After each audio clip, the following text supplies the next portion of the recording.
Hai semuanya, pada kesempatan kali ini kita akan mempelajari tentang hukum gerak Newton. Nah, sebelum belajar tentang hukum gerak Newton, kita harus mengerti apa itu gaya. Jadi gaya itu apa sih? Nah, gaya yang kita maksud di sini bukanlah gaya seperti fashion sense, melainkan sesuatu perlakuan yang diberikan kepada benda yang dapat memengaruhi gerak benda.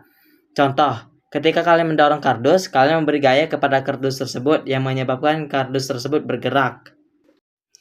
Nah, setelah mempelajari apa itu gaya, waktunya kita mempelajari hukum gerak Newton. Hukum gerak Newton adalah hukum fisika yang menjelaskan perpindahan suatu objek sebagai hasil hubungan antara nilai dan jarak dari gaya yang berlaku pada objek tersebut. Ada 3 hukum gerak Newton yang harus kita pelajari, yaitu hukum Newton 1, hukum Newton 2, dan hukum Newton 3. Hukum Newton 1 yang berbunyi apabila resultan gaya yang bekerja pada suatu benda sama dengan 0, benda yang awalnya diam akan selamanya diam. Sementara itu, benda yang awalnya bergerak lurus beraturan akan selamanya lurus beraturan dalam kecepatan konstan. Hukum 1 Newton juga disebut dengan hukum inersia atau kelebaman yang telah dikaji oleh Galileo. Hukum 1 Newton membahas tentang kecenderungan sebuah benda untuk mempertahankan keadaan awalnya apabila gaya total atau resultan gaya yang bekerja pada benda tersebut sama dengan 0.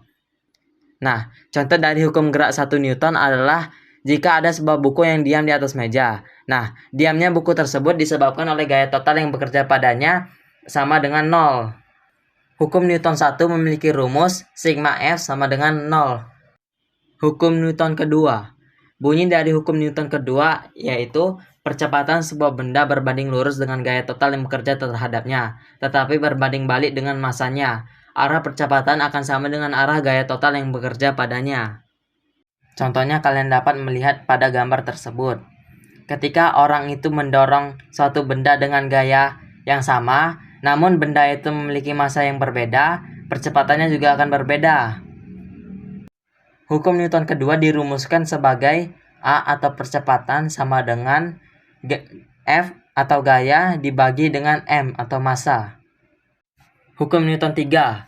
Hukum Newton ketiga berbunyi, yaitu setiap aksi akan menimbulkan sebuah reaksi. Apabila suatu benda memberi gaya terhadap benda lain, benda yang mendapat gaya itu akan memberikan gaya yang besarnya sama dengan gaya yang diterima dari benda pertama, tetapi arahnya berlawanan. Contoh dari hukum Newton ketiga adalah ketika kita mendayung perahu di air.